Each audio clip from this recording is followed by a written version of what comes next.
सबको जय मसीह की। बहुत अच्छा लगता है जब आप लोग मुस्कुराते हुए रहते हैं ना। और पिछले दिनों में सच में मेरे लिए भी एक चिंता का विषय होता है, एक पासवान के लिए भी ना, कि सब कुछ एक परिवार है, हम सब एक मसीह में एक परिवार हैं। यद्यपि भी हम कुछ कारणवश सबके पास हम जाने में असमर्थ होते हैं, but we remember you in our prayers and we are so much concern about you. और प्रभु का बहुत बहुत धन्यवाद हो जो उन्होंने हमको इतना सुंदर मौका दिया ताकि हम एकत्रित हो सकें। शायद ये कुलिसियों का जो हम ले रहे हैं, इस महीना हम थोड़ा कुछ समय के लिए पॉज करेंगे। और अभी आने वाला है, कौन सा सीजन शुरू होने वाला है? हाँ, क्रिसमस शुरू होने वाला है ना। गुड। तो उसमें हम फिर जाएंगे। तो आज हम कुलिसियों के पत्री उसका 3 अध्याय से हम देखेंगे। और पिछले दिनों में कुछ बातें हमने सीखा था। किसी को याद है? कोई बता सकते हैं क्या? क्या हमने सीखा था पिछले दिनों में? क्या क्या लिखे होंगे? जो लोग लिखे होंगे उनको पता होगा। मसीह में स्थिर रहें। Very good. और क्या सीखा था? चौकस रहें। ओके। और यीशु कौन है के बारे में। यीशु कौन है? हमें धन्यवाद क्यों देना चाहिए? हमें धन्यवाद क्यों देना चाहिए? ओके।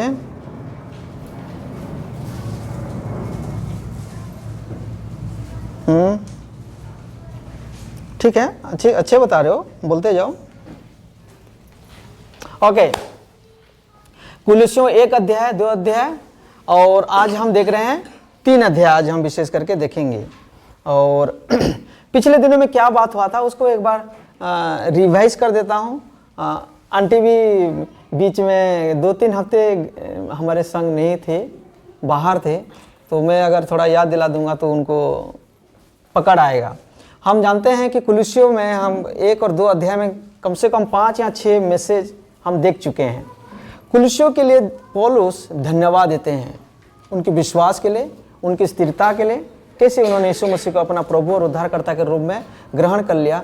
तो एक मुद्दा बन गया, उनके पास एक विषय बन गया, और उस विषय के लिए पौलुस कुलिसियों के लिए धन्यवाद देते हैं। दूसरा हम देखा था कि पौलुस सिर्फ धन्यवाद ही नहीं, परंतु उनके लिए इतना वो कंसर्न है, इतना ज़्यादा वो दिलचस्पी रखते हैं, और उनके लिए वो प्रार्थना करते हैं। और बहुत ही अद्भुत प्रार्थना है जो हम लोग को भी करना चाहिए। और तीसरा चीज़ हम देखे थे कि उन्होंने यीशु मसीह के बारे में बताते हैं कि यीशु मसीह कौन है, ताकि उनका पकड़ मजबूत हो सके। यीशु मसीह जो हमारा प्रभु है और उद्धार करता है, उस बात में उनका जो विश्वास जो है ना, आस्था जो है, वो क्या रहे? मजबूत रहे। इसीलिए उन्होंने यीशु मसीह के बारे में बताया, क्योंकि यीशु मसीह के बारे में उनका अलग ख्याल था, अलग अलग धारणा था, अलग अलग विषय था। और फिर हम चौथा लेसन हमने जो देखा था पिछले दिनों में, वो था कि मसीह में जब आपने प्रभु को, यीशु मसीह को जब आप प्रभु और उद्धारकर्ता के रूप में ग्रहण कर लिया है, उसी में क्या रहो? स्थिर रहो। कोई भी बातें, कोई भी झूठी शिक्षा तुमको हिलाने, डगमगाने ना पाए, क्योंकि झूठी शिक्षा का सिर्फ एक ही इरादा होता है, फूट डालना, डिवीजन लाना, तितर बितर करना। और यही शैतान का काम है, ताकि हमारे अंदर में फूट दे दे। छोटी छोटी बातों के लिए हमारे अंदर में अनबन हो जाए, हमारे अंदर में डिवीजन आ जाए, डिसयूनिटी हो जाए, टूट जाए, बिखर जाए। ये शैतान का काम है। और पौलुस उनको उत्साहित करते हुए बोलते हैं कि नहीं, आपको मसीह में और मसीह की बातों में और उस विश्वास में क्या होना है? स्थिर रहना है। क्या आप एक दूसरे को देख करके बोल सकते हो, कुछ भी हो जाए आप मसीह में स्थिर रहो? Tell each one yes.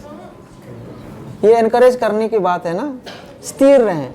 कभी बुखार आ जाता है, कभी हालत खराब हो जाता है, कई सारे हम परिस्थितियों का सामना करते हैं। और अक्सर लोग के अंदर में ना शैतान एक बात डालता है, नंबर 1 हम प्रार्थना बंद कर देते हैं, दूसरी बात वचन पढ़ना बंद कर देते हैं, और तीसरी बात संगति से हम दूर हो जाते हैं। ये 3 मुख्य काम है जो हम लोग अक्सर इमीडिएटली करते हैं हम, जब हालात हमारा खराब हो जाता है। तो जब हम इन सारे बातों को जानते हैं तो हम मसीह में स्थिर होना चाहिए। और फिर 5 नंबर बातें जो हमने देखा था पिछले दिनों में, पौलुस झूठी शिक्षा के बारे में बताते हैं और साथ में वो बोलते हैं कि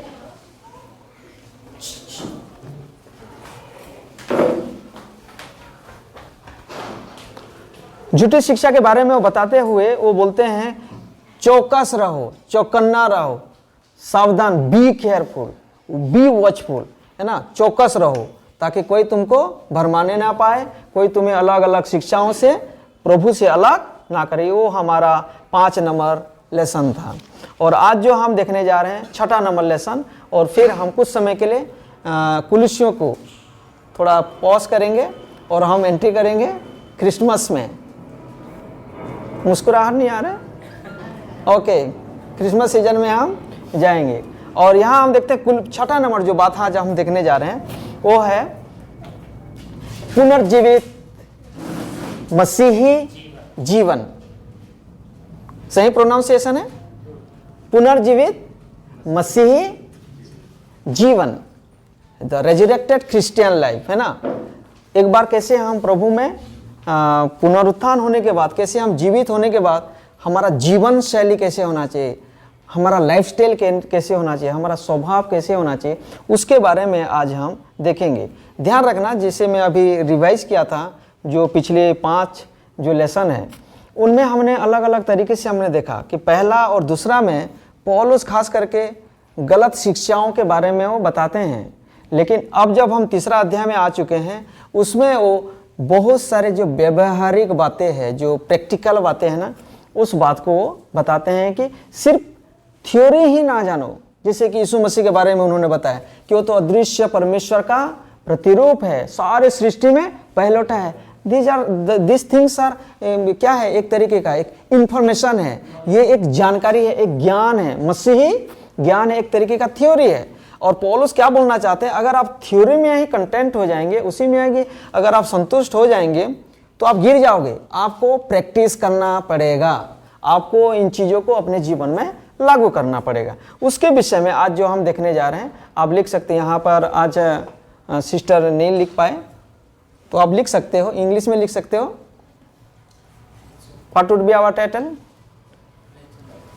रेजरेक्टेड क्रिश्चियन लाइफ, और हिंदी में पुनर्जीवित मसीही जीवन। कैसे एक पुनर्जीवित, जो रेजरेक्टेड जो होते हैं, पुनः जिनको यीशु मसीह ने जिलाया आत्मिक रीति से, उनका जीवन शैली कैसे होना है उसके बारे में। और उस बात को आज हम कुलुसियों उसका 3 अध्याय, हमारे बीच में निर्मेश बहन है, वो आएंगे 1 से लेकर के 16 तक, वो हम सब के लिए पढ़ेंगे। कुलुसियों 3 अध्याय 1 से लेकर के 16 तक। अतः जब तुम मसीह के साथ जिलाए गए तो स्वर्गीय वस्तुओं की खोज में रहो, जहाँ मसीह विद्यमान है और परमेश्वर के दाहिनी ओर बैठा है। पृथ्वी पर की नहीं परंतु स्वर्गीय वस्तुओं पर ध्यान लगाओ, क्योंकि तुम तो मर गए और तुम्हारा जीवन मसीह के साथ परमेश्वर में छिपा हुआ है। जब मसीह जो हमारा जीवन है प्रकट होगा, तब तुम भी उसके साथ महिमा सहित प्रकट किए जाओगे। इसीलिए अपने उन अंगों को मार डालो जो पृथ्वी पर हैं, अर्थात व्यभिचार, अशुद्धता, दुष्कामना, बुरी लालसा और लोभ को, जो मूर्ति पूजा के बराबर है। इन्हीं के कारण परमेश्वर का प्रकोप आज्ञा ने मानने वालों पर पड़ता है। और तुम भी जब इन बुराइयों में जीवन बिताते थे तो इन्हीं के अनुसार चलते थे, पर अब तुम भी इन सब को अर्थात क्रोध, रोष, बैरभाव, निंदा और मुंह से गालियां बकना, ये सब बातें छोड़ दो। एक दूसरे से झूठ मत बोलो, क्योंकि तुमने पुराने मनुष्य तब को उसके कामों समेत उतार डाला है और नए मनुष्य तब को पहन लिया है, जो अपने सृजनहार के स्वरूप के अनुसार ज्ञान प्राप्त करने के लिए नया बनता जाता है। उसमें न तो यूनानी रहा, न यहूदी, न खतना रहित, न जंगली, न स्कूती, न दास और न स्वतंत्र, केवल मसीह सब कुछ और सब में है। इसीलिए परमेश्वर के चुने हुओं के समान जो पवित्र और प्रिय हैं, बड़ी करुणा और भलाई और दीनता और नम्रता और सहनशीलता धारण करो। और यदि किसी को किसी पर दोष देने का कोई कारण हो तो एक दूसरे की सह लो और एक दूसरे के अपराध क्षमा करो। जैसे प्रभु ने तुम्हारे अपराध क्षमा किए वैसे ही तुम भी करो। इन सब के ऊपर जो प्रेम को, जो सिद्धता का कटिबंध है, बांध लो। मसीह की शांति, जिसके लिए तुम एक देह होकर बुलाए भी गए हो, तुम्हारे हृदय में राज्य करे और तुम धन्यवादी बने रहो। मसीह के वचन को अपने हृदय में अधिकाई से बसने दो और सिद्ध ज्ञान सहित एक दूसरे को सिखाओ और चिताओ और अपने अपने मन में अनुग्रह के साथ परमेश्वर के लिए भजन और स्तुति गान और आत्मिक गीत गाओ। सबको जय मसीह। थैंक यू सिस्टर, प्रभु आपको बहुत है आशीष दें। जो आज हमारा जो अंश है, हमारा जो पोर्शन है, कुलुस्सियों 3 अध्याय 1 से लेकर के जो 16 तक निर्मेश बहन ने हम सब के लिए पढ़ा है। आपको कुछ ना कुछ इन्फॉर्मेशन आपको मिला होगा। हम खास करके देखेंगे जो आज का जो विषय है, विषय लिखे हो आपने हिंदी में, क्या लिखे हो आपने? पुनर्जीवित मसीही जीवन। और उसका जो मैंने लिया है वो 3 का 1 में लिया है। देखो क्या लिखा है उसको, मैं पढ़ रहा हूँ। सो जब, है ना, सो जब तुम मसीह के साथ जिलाए गए, ये है रेजरेक्शन, पुनर्जीवित होना। सो तो क्या करना है? तो स्वर्गीय वस्तुओं की खोज में रहो। ये जिलाए जाने से पहले मुझे जानने की जरूरत है कि मुझे कहाँ से परमेश्वर ने, कहाँ से यीशु मसीह ने मुझे जिलाया। उसके बारे में हमें दोबारा कुलुस्सियों की पत्री 2 अध्याय में हम वापस आएंगे। एक बार देखते हैं 2 का 12 में क्या लिखा है। 2 का 12 में देखो, और उसी के साथ, यीशु मसीह के साथ बपतिस्मा में गाड़े गए। ध्यान रखना, जितने जन बपतिस्मा लिए हैं या जो लोग बपतिस्मा के लिए तैयार हैं, ऑब्वियसली हम उनका क्लास भी देंगे। बपतिस्मा के द्वारा हम यीशु के साथ गाड़े जाते हैं। जैसा यीशु मसीह दोबारा तीसरा दिन जी उठे, वैसे हम उनके साथ भी जिलाए जाते हैं। तो वो एक प्रतीक है, वो एक सिंबल है बपतिस्मा का। और पौलुस क्या बोलना चाहते हैं 12 में, और उसी के साथ बपतिस्मा में गाड़े गए और उसी में परमेश्वर की शक्ति पर विश्वास करके जिसने उसको मरे हुओं में से जिलाया, उसके साथ जी भी उठे। एक बार यहां ये चीज को मेंशन करते हैं। और फिर हम जब 20 को आएंगे, 2 का 20 देखो क्या लिखा है। 2 का 20 में लिखा है, जबकि तुम मसीह के साथ संसार की आदि शिक्षा की ओर से मर गए हो। जीने से पहले मुझे जानना है कि मैं क्या था, मरा हुआ था, मर चुका था। इफिसियों में और बहुत क्लियरली से पौलुस बताते हैं, 2 अध्याय अगर पढ़ेंगे वहां पर लिखा है, तुम भी मर गए थे लेकिन प्रभु ने अपनी बड़ी दया से जिलाया। कैसे हम मर गए थे? अपने अपराधों के कारण, अपने पाप के कारण, अपने बुरे कामों के चलते हमारी आत्मा मर चुका था, हम मरे हुए थे। और पौलुस यहां पर उस बात को याद दिलाते हुए बोलते हैं, जबकि तुम मसीह के साथ संसार की आदि शिक्षा की ओर से मर गए हो, तो फिर उनके समान जो संसार में जीवन बिताते हैं मनुष्य की आज्ञाओं और शिक्षा अनुसार, तो फिर उनके समान जो संसार में जीवन बिताते हैं मनुष्य की आज्ञाओं और उन लोग भी क्या हुए हैं? मरे हुए हैं। तो इस बात को जानने की जरूरत है। पौलुस क्या बताना चाहते हैं यहां कि देखो, आप अपने अधर्म और अपराध के चलते, इन शिक्षाओं के, इन बातों के चलते जो अभी तुमको झूठी शिक्षा की ओर से तुमको अटैक किया जा रहा है, उन चीजों से तुम मरे हुए थे। प्रेज गॉड, प्रभु का धन्यवाद करो कि उन्होंने तुम्हें मसीह में क्या कर दिया है? जिलाया है। और कैसे जिलाया? बपतिस्मा के द्वारा। वो जो तुम लोगों ने बपतिस्मा लिया है, देखो यहां पर उन्होंने बपतिस्मा भी लिया है, कुलुस्सियों की मंडली।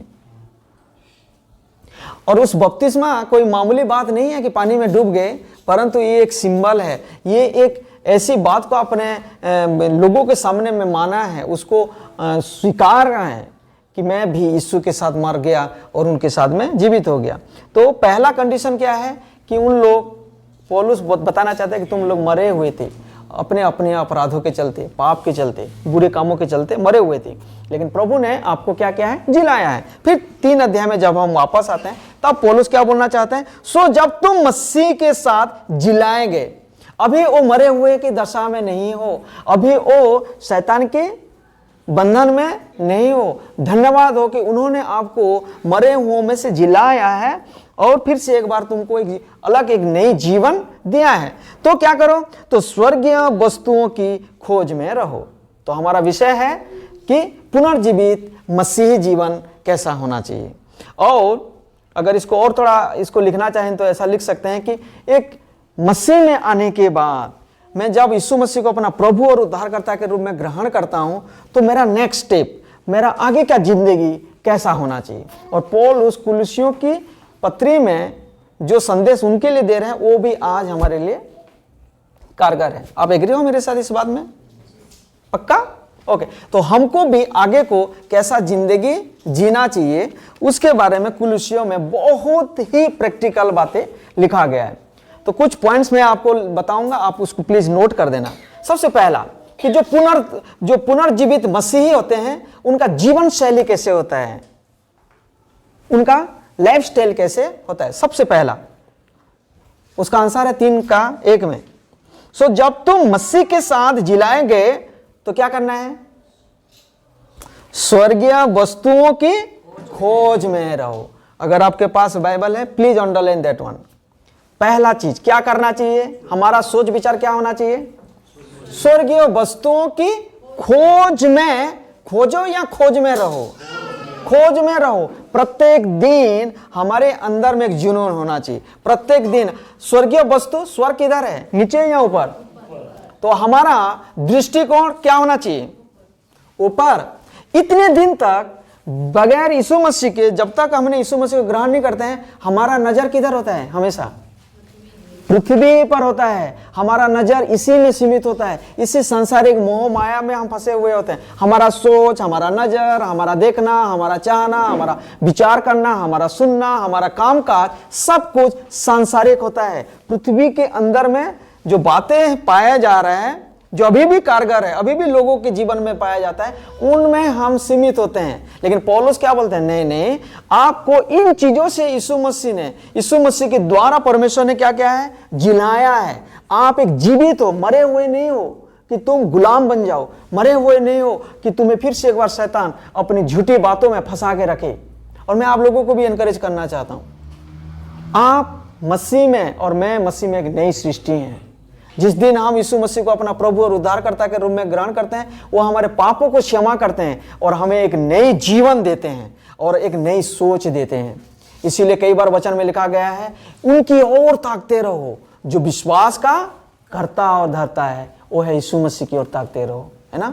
और यहां पर भी वही बात पौलुस बताना चाहते हैं, फिर से एक बार इस सांसारिक बातों पर मन ना लगाओ, फिर से एक बार इन चीजों में ना फंसो। यद्यपि भी ये बहुत अट्रैक्टिव है, यद्यपि भी वो आपकी जो ध्यान है और डिस्ट्रैक्शन ये ला सकता है, लेकिन आप हमेशा कैसे करो, स्वर्गीय वस्तुओं की खोज में रहो। इंग्लिश में अगर लिखना चाहते हो लिख सकते हो, seek the things that are above, है ना।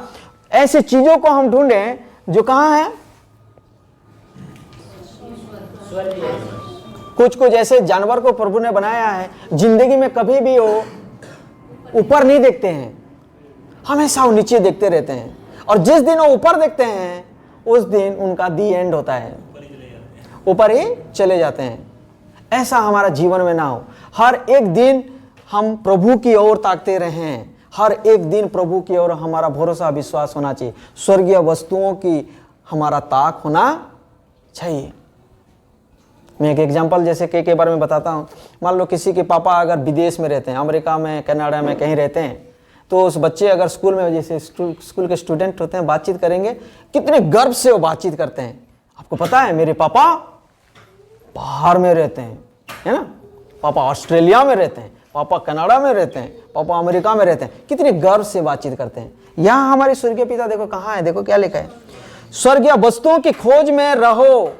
कौन सा वो है? जहां मसीह वर्तमान है और परमेश्वर की दाहिनी ओर बैठा है। दाहिनी ओर बैठा है, स्वर्ग वर्तमान है। फिर हम जब मत्ती 28, 18, 19, 20 में जब हम पढ़ते हैं, बोलते हैं कि लो जगत के अंत तक मैं तुम्हारे संग रहता हूं। ये सारे बात को जब हम पढ़ते हैं तो क्या आपके दिमाग में कुछ सवाल नहीं आता है?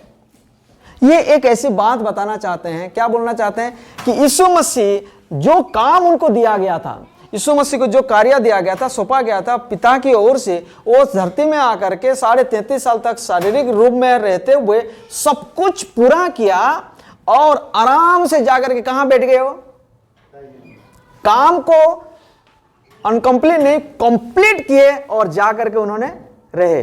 और दाहिने और बैठ जाने का मतलब जानते हैं? He has the authority, he is the right hand. दाहिनी ओर जा बैठना मतलब क्या है? उनको आदर दिखाता है ना। किसी को अगर आप रिवॉर्ड देते हैं या कुछ अच्छा ही कुछ पुरस्कार देते हैं, पीछे बैठाते हैं आगे बैठाते हैं? ये क्या दिखाता है? ये इज्जत देते हैं, उनको सम्मान करते हैं ना। You honour them. और यहां पर वही बात लिखा गया है। पौलुस बोलते हैं परमेश्वर की दाहिनी ओर जा बैठा। सब कुछ काम को उन्होंने पूरा करके दाहिनी ओर जा बैठा। उनको आदर मिला, उनको वो अधिकार मिला और उन्होंने वो काम को फिनिश किया, कंप्लीट किया, आधा अधूरी नहीं किया। और उनकी खून के द्वारा, उनकी मृत्यु के द्वारा उद्धार के काम उन्होंने परफेक्टली किया है। आपको और मुझे और किसी और बातों के द्वारा उद्धार नहीं मिलेगा। यीशु मसीह ने सब कुछ पूरा कर दिया है, बस मुझे उसको पकड़ना है, ग्रहण करना है, विश्वास करना है। आधा अधूरी काम कभी प्रभु यीशु मसीह नहीं करते हैं, हमेशा वो पूरा करते हैं। इतने हालत नाजुक होने के बावजूद भी उन्होंने एक ऐलान किया ना क्रूस में रहते हुए, इट इज फिनिश, ये समाप्त हुआ, ये खत्म कर दिया मैंने। एक ऐलान उन्होंने किया था, उद्धार का काम को उन्होंने पूरा किया। और पौलुस क्या बोलते हैं? अब जब तुम मसीह के साथ जीवित हो गए, तुम्हारा सोच, तुम्हारा विचार, तुम्हारा इरादा, तुम्हारा ध्यान क्या होना चाहिए? स्वर्गीय वस्तुओं की ओर होना चाहिए, सांसारिक वस्तुओं की ओर नहीं। अब जब स्वर्गीय वस्तुओं की बात जब आता है तो ये स्वर्गीय वस्तु क्या है? जैसे हम फिलिपियों 4:8 हम देखेंगे, वहां देख सकते हैं। देखो एक बार फिलिपियंस चैप्टर 4:8 में क्या लिखा है? फिलिपियों की पत्री 4:8।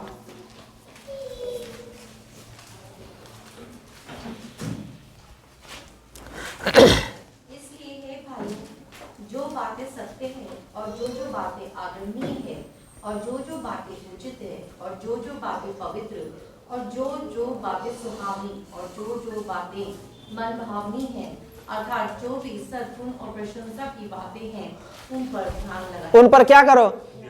तो ये कौन सी वस्तु है? ये सांसारिक या स्वर्गीय? स्वर्गीय। इन बातों पर हम क्या करना चाहिए? 24 आवर्स ध्यान लगाए रहना चाहिए। और पौलुस यहां पर वही सेम बातें कुलुस्सियों 3:1 में बोलते हैं। सो जब तुम मसीह के साथ जिलाए गए तो स्वर्गीय वस्तुओं की खोज में रहो। कितने जन स्वर्ग जाकर के कितने जन स्वर्ग जाके देखे? हमने नहीं देखा स्वर्ग, अभी हमने नहीं देखा। लेकिन यहां हम देखा नहीं तो कैसे जानेंगे दैट स्वर्गीय वस्तु क्या है? ये जो हमने देखा यहां पर वो है क्या? इन चीजों पर, ये स्वर्ग से है, ये स्वर्गीय बातें हैं, ये these things are from above. और ये मसीह में ये सब बातें मिलता है। सिस्टर एक एक करके बोल सकते क्या क्या है उसमें? नंबर 1 क्या है? जो बातें सत्य, जो बातें, और संसार में क्या है? सब बातें झूठा है। यीशु मसीह में क्या है? सत्य है। दूसरा, और जो बातें आदरणीय, आदर की योग्य है। ऐसा कौन सी बातें हैं संसार में आदर की योग्य है? ओके। और जो बातें उचित है, उचित। और दुनिया में क्या हो रहा है? सारे बातें अनुचित। चौथा, और जो बातें पवित्र है, पवित्र। दुनिया में क्या हो रहा है? सारे बातें अपवित्र। इसका पूरा ऑपोजिट फिर सुहावनी है, सुहावनी। और यहाँ डरावनी है, डरावनी है ना। अभी एटमॉस्फेयर देख रहे हो, सुहावनी है या डरावनी है? डर डर के घर से हम निकलते हैं। ओके। और आगे, मन भावनी, मन को भावता है। क्या मन को भावता है? यीशु मसीह मन को भापता है। हमारा मन का वो स्वामी है, हमारे मन को वो नियंत्रण करते हैं। और क्या है? सद्गुण और प्रशंसा की बातें। ये है स्वर्गीय बातें। इसका पूरा ऑपोजिट हमें कहां मिलता है? और एक दिन कुलुस्सियों के लोग इसकी पूरी ऑपोजिट बातों को गले लगाए थे, लेकिन प्रभु का धन्यवाद हो उनको छुड़ाया। एग्जैक्टली हमारे जीवन में भी हुआ है। हम भी ऐसे बुरी बातों को, हम भी गलत बातों में फंसे हुए थे। हम भी ऐसे जो चीज सांसारिक है, पृथ्वी की शारीरिक बातों है, उन चीजों में हम फंसे हुए थे। और यही बात है। और देखो गलातियों 5, 22, 23, 24 को भी पढ़े, क्या लिखा है? ये सेम चीजें आप देखेंगे वहां पर भी। गलातियों 5, 22, 23, 24।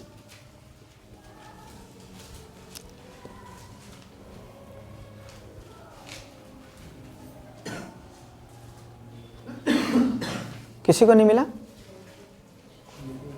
पढ़ें। पर आत्मा का फल प्रेम, आनंद, मेल, धीरज, और कृपा, भलाई, विश्वास, नम्रता, और संयम है। और ऐसे ऐसे कामों के विरोध में कोई व्यवस्था नहीं है। ऐसे कामों में अगर इसी में मैं हूं तो आपके खिलाफ में कोई खड़ा नहीं हो सकता है। Why? Because all these things are from above. ये सारे चीजें क्या है? स्वर्गीय बातें हैं। और यही सेम चीज को पौलुस फिलिपियों 4:8 में क्या बोलते हैं? ध्यान और कहीं मत लगाओ, इन्हीं चीजों में ध्यान करते रहो। और कुलुस्सियों 3:1 में भी लिखा गया, उसी के खोज में रहो। सीख देम, ढूंढो उसको, खोज में रहो। प्रेम के बारे में, मेल मिलाप के बारे में, कौन कौन सा चीज में आदर की बातें है, किस चीजों से प्रभु को महिमा मिलता है, इन चीजों में तुम क्या करो? फोकस करो बोल करके पौलुस बोलते हैं। खास करके उन लोगों के लिए जो लोग मसीह में पुनर्जीवित हैं या रेजुरेक्टेड है, उनका जीवन का जो जो जो मसीही जीवन का जो चाल है, इस तरीके का हमारा सोच विचार होना चाहिए हर एक दिन। तो सबसे पहला है कि हम स्वर्गीय वस्तुओं की खोज में रहें। दूसरा हम देखेंगे कुलुस्सियों 3 उसका 5 को पढ़ें, क्या लिखा है? क्या बोलना चाहते हैं? देखो कुलुस्सियों 3:5 में। इसलिए अपने उन अंगों को मार डालो। ओके, क्या करो? अभी पहला बोलते हैं क्या करो? स्वर्गीय वस्तुओं की खोज में रहो। और दूसरा क्या बोलते हैं वो? उन अंगों को क्या करो? मार डालो। अब जानते हो इसका गलत इंटरप्रिटेशन करते हैं लोग अपना। मैंने पिछले बार बताया था ना, उसको अब समझदार हो कि उन लोग अपना शरीर को क्या करते हैं?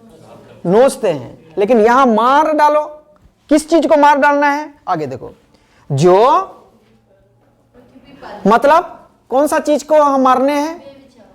पृथ्वी वाली बातों है। पृथ्वी में, पृथ्वी की बातों मतलब ये नेचर नहीं है।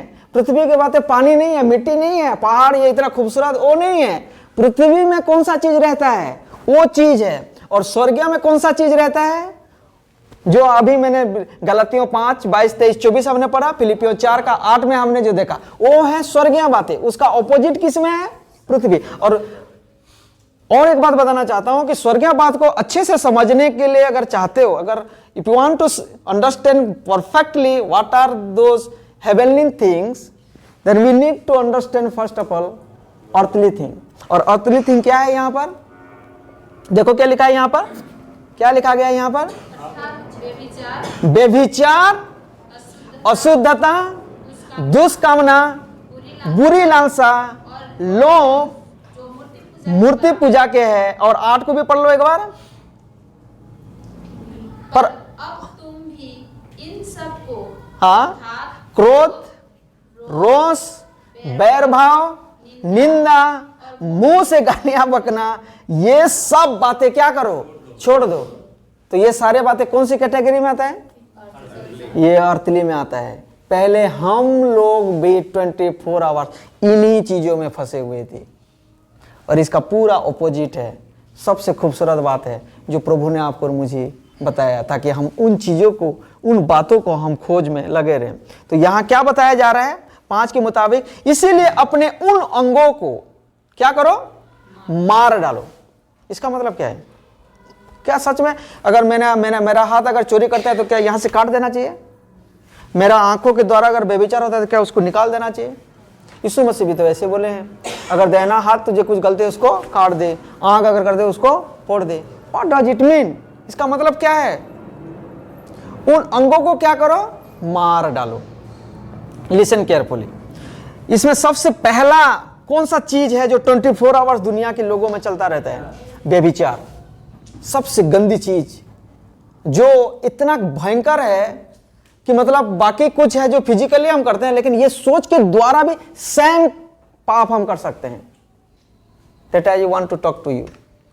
ये बहुत खतरनाक है ये पाप। और यहां पर पौलुस उनको बोलते हैं इसीलिए, किस लिए? किस लिए? Because you have been raised with Christ, क्योंकि तुमने मसीह में पुनर्जीवित हो गए, प्रभु ने तुमको जिलाया है, इसीलिए स्वर्गीय वस्तुओं की खोज में रहो। नंबर 1। नंबर 2, इसीलिए उन अंगों को क्या करो? मार डालो। कैसे मारेंगे? खाना ना दे के मारेंगे। बोलो एक दूसरे को, खाना ना दे के मारेंगे। कैसे मारोगे? जोर से बोलो, कैसे? खाना ना दे के मारोगे। क्लियर? हमेशा आपको एक चीज बोलना है पाप के लिए, नो। क्या बोलेंगे? नो। कुछ भी बात सोच में आता है, देखने का गलत चीज आता है, नो। एक दो बार अरे देख, बहुत इतना खूबसूरत रीति से आएगा, no. Every time no no no करने के बाद वो निष्क्रिय हो जाता है। क्या हो जाएगा? वो शरीर में वायरस के जैसा रहेगा, लेकिन आपने एंटीडोट ले लिया है, एंटीबायोटिक जो इंजेक्शन आपने ले लिया है, तो क्या हो जाता है? वो निष्क्रिय हो जाएगा। वो व्यभिचार नहीं चला जाएगा, वो संसार नहीं बदल जाएगा, आपके करने से नहीं करने से सब कुछ वही रहेगा, but God will give you and me the power to उनको क्या करना है? क्या कहते हैं इंग्लिश में उसको? डिफ्यूज। क्या करना है? विफल कर देना है। क्या करना है? विफल कर देना है। गुस्सा आता है, कंट्रोल करना है, बोलना है मुझे गुस्सा नहीं करना है, फिर तीव्र गुस्सा नहीं करना, तो नहीं करना है। अब बार बार बार बार उसको मौका ही नहीं देंगे, जब खिलाएंगे नहीं, एक जन को बिल्कुल भी नहीं खिलाएंगे तो कहां से ताकत पाएगा वो? और यीशु मसीह ने वही किए थे। हमेशा वो इतना लड़ते गए, मर जाऊंगा लेकिन नहीं करूंगा। इसीलिए इब्रानियों में लिखा गया है, तुम लोगों में से ऐसा कोई नहीं है जो पाप से लड़ते हुए इतना तक लड़े कि अपना लहू बहाए। और यीशु मसीह ने एग्जैक्टली किए थे। Praise God, hallelujah. कैसे? प्रभु यहां नहीं बताना चाहते हैं कि मार डालो का मतलब है कि ऐसे निकाल के शरीर को नहीं कर देना, जो लिटरली कुछ लोग कर रहे हैं आज के समय में। ऐसा नहीं है। मार डालो मतलब छोड़ दो, उनको भूखे छोड़ दो। कभी नहीं करूंगा उस अभिलाषा को, कभी मैं पूरा नहीं करूंगा। उस अभिलाषा जो सोच, गंदी सोच आ रहा है, उसको, उसके साथ में कभी नहीं जाऊंगा, कभी नहीं जाऊंगा। ना, जब मैं बिल्कुल भी करता हूं, नहीं करूंगा, तो एक दिन वो क्या हो जाएगा? वो निष्क्रिय हो जाएगा। और यहां पर पौलुस वही बात बताना चाहते हैं। इसीलिए अपने उन अंगों को क्या करना है? मार डालना है। तो ये रोज करना है या कभी कभार होता है? डेली वी स्ट्रगल, डेली हम हर एक दिन इस प्रकार की परिस्थिति को सामना करते हैं। लेकिन हमेशा हमारा क्या होना चाहिए? नो। पाप के लिए नो मतलब क्या जानते हो? पाप के लिए हम क्या हो चुके हैं? मर चुके हैं। और मसीह के लिए हम जीवित हैं। स्वर्गीय बातों के लिए हम क्या हैं? जीवित हैं। और सांसारिक और ये पृथ्वी की बातों के लिए जो यहां पर है, पृथ्वी की बातों में क्लियर हो रहे हो ना?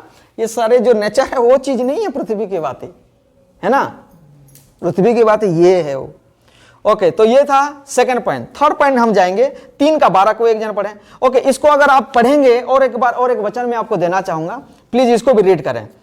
सेकंड पॉइंट में कि पुट टू डेथ जो अर्थली थिंग्स है उसको क्या करना है? मार डालना के बारे में जो मैंने अभी सेकंड पॉइंट बताया। गलातियों 5 19 20 21 पढ़ो, क्या लिखा है देखो।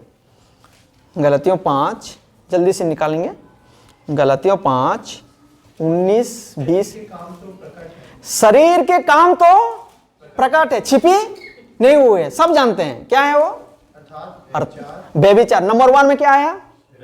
और यहां पृथ्वी की बातें भी पौलुस वही बोलते हैं ना कि उन अंगों को मार डालो जो पृथ्वी पर है। क्या है वो पृथ्वी पर है? अर्थात व्यभिचार। यहीं पर व्यभिचार आ रहा है। और उसमें भी क्या है? व्यभिचार। आगे गंदे काम, लुचपन, मूर्ति पूजा, मूर्ति पूजा, टोना, बैर, झगड़ा, ईर्ष्या, क्रोध, विरोध, फूट, विदर्भ, डाह, मतवालापन, लीला क्रीड़ा और इनके जैसे और काम हैं। 15-16 लिस्ट है वहां पर, आप घर में जाके देख लेना। ये सारे बातें कहाँ हैं? स्वर्गीय है या सांसारिक है? पृथ्वी की बातें। और 24 आवर्स जो लोग शैतान के कब्जे में हैं, इवन कई बार आप और मैं भी फंस जाते हैं इसमें, और हमें शैतान इसी बातों में क्या कराता है? फंसाता है। यही है उन चीजों। आगे क्या लिखा है ब्रदर? Continue that one. और कितने तक पढ़े आपने? 21 तक पढ़ ले गया? हाँ पढ़िए। और इनके विषय में तुमसे पहले से कह देता हूँ, हाँ जैसे पहले कह भी चुका हूँ। हाँ। ऐसे ऐसे काम करने वाले ऐसे ऐसे काम, मतलब इन चीजों में जो खोजता है, इन चीजों में जो ध्यान देता है, इन चीजों में जो फंसा हुआ है, इन चीजों में जो क्या है, मतलब सेटिस्फाइड है या इसमें एंटरटेन में फंसा हुआ है, इनमें संतुष्ट है, क्या होगा आगे को? करने वाले परमेश्वर के राज के वारिस ना हो। परमेश्वर के राज के वारिस ना होंगे। सिर्फ उन लोग वारिस होंगे जो स्वर्गीय वस्तुओं पर ध्यान देते हैं और उसके अनुसार जीवन व्यतीत करते हैं। बिल्कुल साफ है। तीसरा चीज जो हम देखने जा रहे हैं, कुलुस्सियों उसका 3:12 पढ़िए कोई एक जन। इसलिए परमेश्वर के चुने हुओं के समान पवित्र और प्रिय है, बड़ी करुणा और भलाई और दीनता और नम्रता और सहनशीलता धारण करो। क्या करो? धारण करो। अंग्रेजी में लिखा है पुट ऑन देम, मतलब उनको क्या कर लो? पहन लो। हम जैसे अभी कपड़े पहने हैं ना, वैसे कौन सा चीज को पहन लो?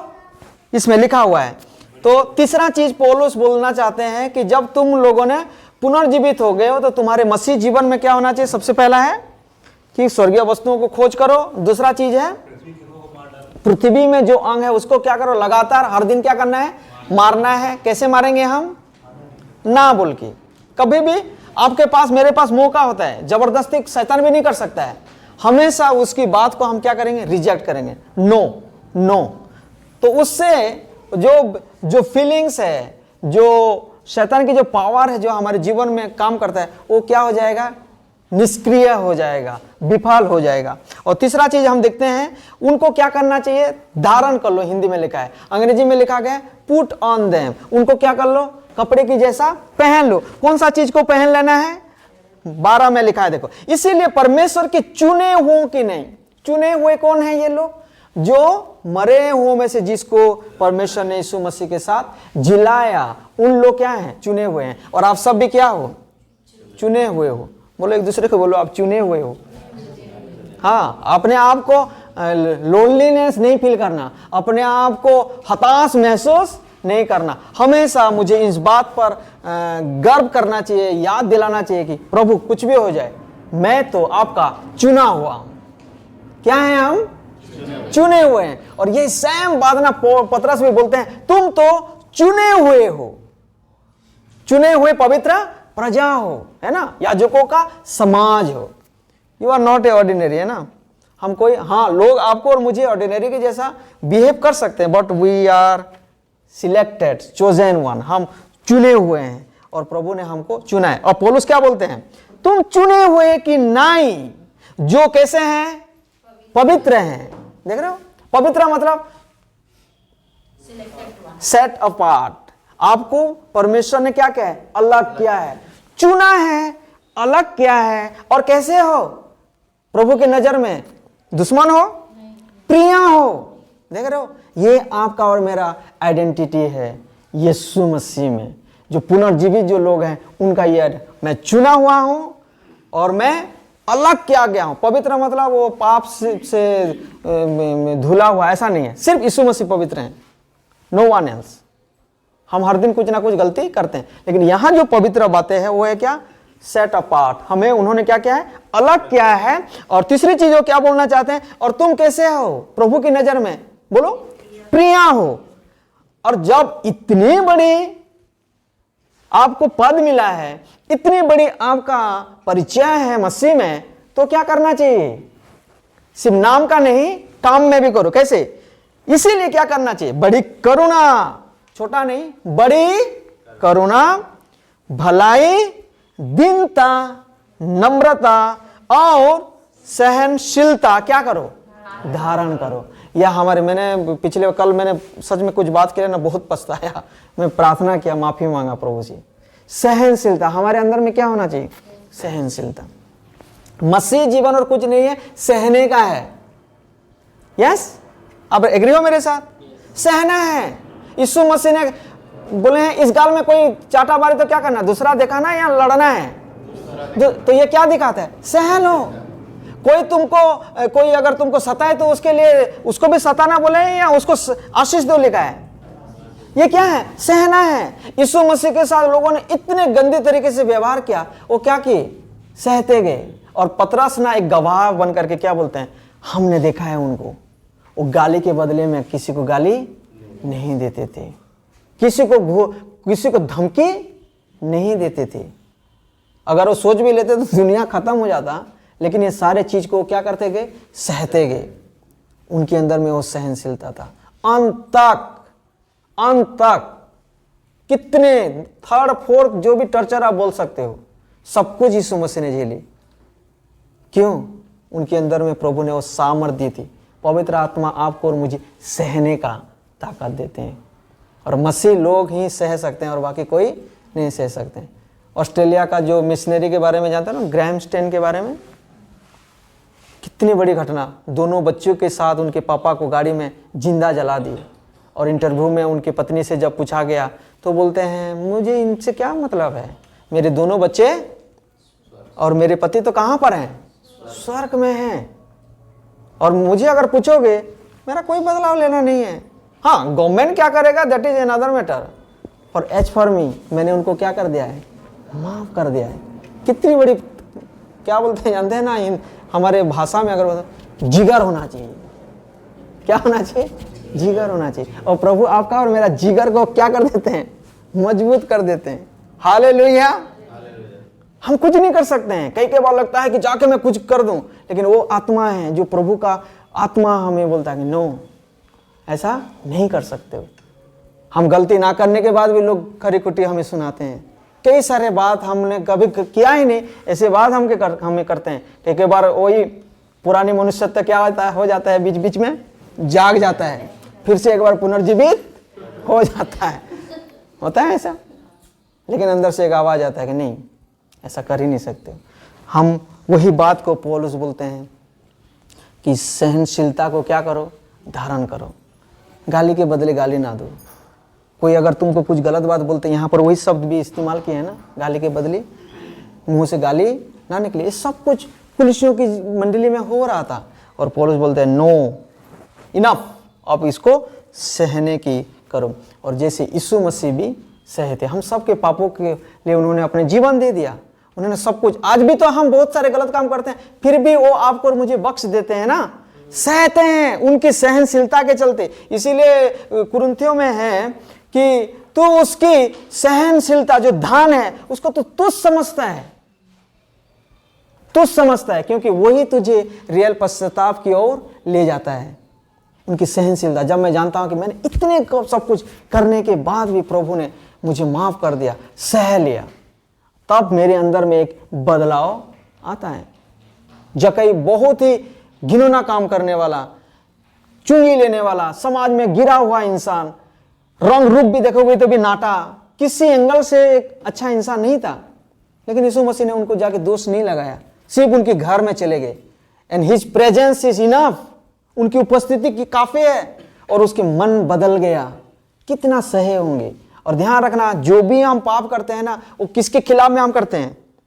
सीधा परमेश्वर के खिलाफ में करते हैं। इसीलिए उड़ा पुत्र घर आकर के बोला, मैं जाके बोलूंगा कि स्वर्ग के विरुद्ध में और तेरे विरुद्ध में मैंने क्या किया है? पाप किया है। हम इतने दिन, सब दिन हम गलत काम करते हैं, प्रेज गॉड कि परमेश्वर सहते हैं और जब आप और मैं उन्हीं के साथ जिलाए हुए हैं, जब हम उनकी प्रिय हैं, जब हम उनके चुने हुए हैं, जब उन्होंने आपको और मुझे अलग किया है, तो हमें वो भी यही चीज चाहते हैं कि करुणा, बड़ी भलाई, दीनता, नम्रता और सहनशीलता को हम क्या करें, धारण करें। ये मसीह नेचर है, ये असली मसीह लोगों का नेचर होना चाहिए जो पुनर्जीवित हैं। और वही बात आज हम देख रहे हैं। और ये था थर्ड।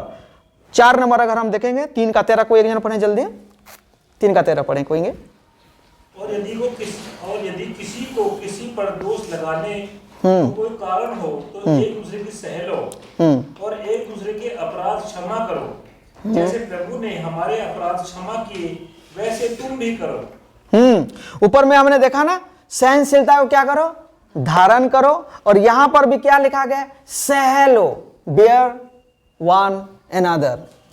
आप अलग जीवन आप जी रहे हो, पुनर्जीवित जीवन जी रहे हो, और इसमें यही सूझता है, यही मतलब इसमें फिट होता है वो लाइफ। कौन सा लाइफ है कि एक दूसरे की क्या करें, हम सह लें। अगेन सह लें, सहना नहीं बहुत मुश्किल होता है। हमें किसी की बात बर्दाश्त से बाहर हो गया तो फिर बड़ी मुश्किल हो जाता है। लेकिन यहाँ पर पौलुस चौथी बात आपको और मुझे बताना चाहते हैं 3 का 13 में, क्या करना चाहिए हमें, बियरिंग विथ वन अनदर, एक दूसरे की हम क्या करना चाहिए, सह लेना चाहिए। किन चीजों पर, देखो, और यदि किसी को किसी पर दोष देने को कोई कारण हो। ओके, कई बार हमें जिन्होंने कुछ कष्ट दिया है, कुछ हर्ट किया है, तो हम इसी ताक में रहते हैं, अपने का भी टाइम आएगा। टी शर्ट में भी देखे हो ना, क्या लिखा होता है, अपना टाइम आएगा। और जैसा अपना टाइम आता है, पूरा जो भी हमारे अंदर में होता है वो भड़ास हम क्या करते हैं, निकाल देते हैं। पौलुस बोलते हैं स्टॉप, यहां क्या लिखा गया है, और यदि किसी को किसी पर दोष देने का कोई कारण हो, अभी now you have the opportunity to tell something, ऐसा बात बोल सकते हो जिससे वो शकल भी उठा ना सके। तो पौलुस बोलते हैं क्या, उसको क्या करो, तो एक दूसरे की सह लो। और कैसे सह लेंगे, एक दूसरे की अपराध को क्षमा करके, जैसे प्रभु ने। और फिर उदाहरण देते हैं, कैसे, किसकी उदाहरण देते हैं, पौलुस ने भी माफ किया था ना, पथरवाह करने वालों के साथ तो जाके फाइट नहीं किया था उन्होंने, है ना। लेकिन अभी वो किसको हाईलाइट कर रहे हैं, यीशु मसीह। क्या बोलते हैं, जैसे प्रभु तुम्हारे अपराध क्षमा के वैसे ही तुम क्या करो उनकी। तो इन काम को करने के द्वारा मैं क्या प्रकट कर रहा हूं, कि मैं सह रहा हूं। मैं आपको बता रहा हूं, लेकिन ये बहुत मुश्किल काम है, ध्यान रखना। सहना बहुत ही मुश्किल काम है, लेकिन आई एम सो सॉरी, कोई चारा नहीं है, कोई ऑप्शन नहीं है, ये करना ही है। कभी प्रभु आपको ये नहीं बोलेंगे हाँ कोई बात नहीं सह पाता है तो फिर हाथ उठा ले, कभी नहीं मौका देंगे। आप एक ही बात बोलेंगे, सह ले। So I am also so sorry. इसके बाद और कोई रास्ता नहीं है, यही करना है। क्या करना है, सह लेना है।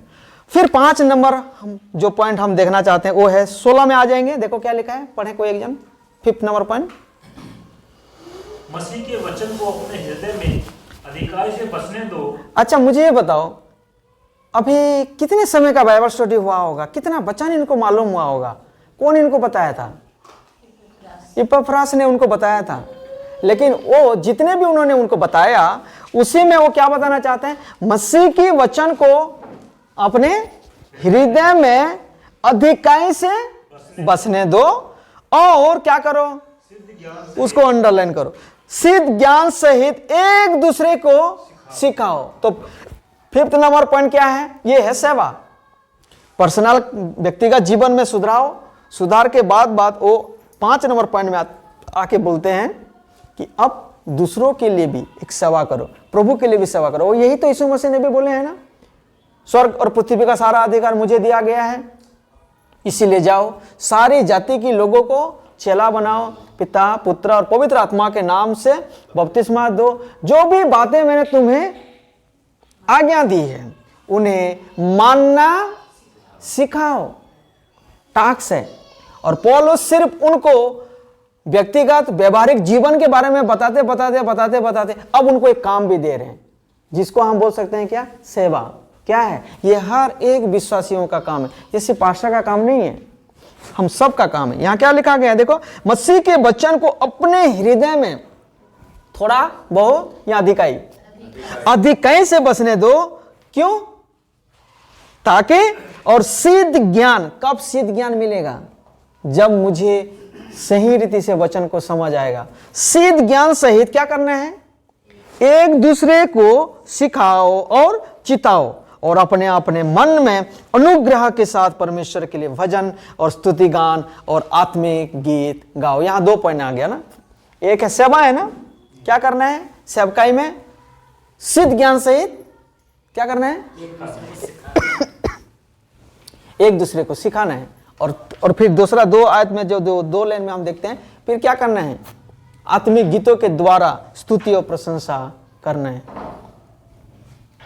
ये जितने भी पॉइंट्स हमने यहां पर देखा, कुलुस्सियों 3:1 से लेकर के 16 तक, ये एक पुनर्जीवित मसीही जीवन का एक पॉइंट्स है जो हमारे जीवन में होना चाहिए। सबसे पहला हमने क्या देखा था? ताकि हम स्वर्गीय बातों पर क्या करें? खोज पर रहें। दूसरा यस, और जो दूसरा पॉइंट क्या है? पृथ्वी पर जो अभी भी हमारा ध्यान बन रहता है, अभी भी हमारा ध्यान कभी कभी उसमें केंद्रित हो जाता है, उसको क्या करना चाहिए? मारना चाहिए। और कैसे हम मारेंगे? खाना ना खिला के। और तीसरा धारण करना है ना, धारण करना है। और चौथी बात है bearing each other one and other, है ना। उनकी बातों को अगर हमारे पास मौका भी रहे तो भी हम क्या करना चाहिए? उसको सह लेना। और लास्ट में हम देखते हैं टीच, सेवा करना है। कैसे सेवा करेंगे? वचन के द्वारा एक दूसरे को हम सिखाएं, समझाएं, ताकि उनका भी विश्वास, उनका भी जो प्रभु के प्रति जो आस्था है वो मजबूत रहे, ताकि हर प्रकार की झूठी बातों से, सांसारिक बातों से, शैतान की चाल से वो भी बचे रहें। और क्यों? क्योंकि मेरा ये काम है, because I am also a part of that body. Body कौन है? चर्च। और उस चर्च का बॉडी का हेड कौन है? यीशु मसीह। तो मैं भी एक अंग जो हूँ, मुझे भी सिखाना है। ये सिर्फ पास्टरल काम नहीं है। और पौलुस यहाँ ये नहीं बोल रहे हैं कि सिर्फ हाँ एपाफ्रास को बुलाते रहो, वही आकर के आपको सिखाते रहें, ऐसे उन्होंने नहीं बोला, बल्कि बोला कि एक दूसरे को क्या करो? सिखाओ। सिखा सकते हो कब? जब मेरे हृदय में परमेश्वर का वचन, दिमाग में नहीं, दिमाग में हम समझते हैं परमेश्वर के वचन को, दिमाग में समझते हैं और कहाँ रखते हैं? और ये सेम प्रकार के वचन हम देखते हैं भजन संहिता में ना, 119 का 105 में क्या लिखा गया है? 119 उसी में लिखा है। आई एम सो सॉरी कि मैंने तेरे कलाम को, मैंने तेरे वचन को अपने हृदय में रख छोड़ा। आप जानते हो ना, मैं थोड़ा वो वर्ष में कंफ्यूज हूं। ताकि तेरे विरुद्ध कहां पर स्टोर हुआ है वचन? यहां नहीं। यहां रहने से क्या होता है? भूल जाते हैं। कई बार हम बोलते हैं उनका नाम मुझे याद था, दिमाग से निकल गया बोलते हैं। और दिल में जो बात रखते हैं, सेंटर में जो बात रखते हैं, दिल मतलब ये पंपिंग वाला दिल की बात नहीं रखा गया है, centre of our life, centre में जो बात हम, और सेंटर में कहाँ रखते हैं हम? कीमती चीज को रखते हैं। सोना चांदी को आप कहीं बाहर में नहीं रखेंगे, घर में, है ना, डबल ट्रिपल लॉकर के अंदर में हम रखते हैं सेव करके। और भजनकार भी बोलते हैं मैंने तेरे वचन को, मैंने तेरे कलाम को अपने हृदय में रख छोड़ा ताकि तेरे विरोध पाप ना करो। दिमाग में कुछ बात अगर हम रखते हैं वो क्या हो जाते हैं? हम भूल जाते हैं। दिल में यानी कि सेंटर में जो बात रखते हैं हम कभी नहीं भूलते हैं। कई बार लोगों से सुने होंगे ना, उस व्यक्ति को आप याद करते हो, जानते हो, उसको मैं कैसे भूल सकता हूँ? क्योंकि उसने मेरे दिल में छेद किया है, जिंदगी भर में उसको भूल नहीं सकता। कभी कभी हम बोलते हैं हाँ उनका नाम मुझे याद था, दिमाग में निकल गया बोलते हैं। तो दिमाग में समझा जाता है वचन को और दिल में सेंटर में उसको रखा जाता है। जब मैं ऐसा करूंगा तो मैं दूसरे के लिए भी आशीष का कारण बनूंगा और दूसरों को भी मैं सिखाऊंगा।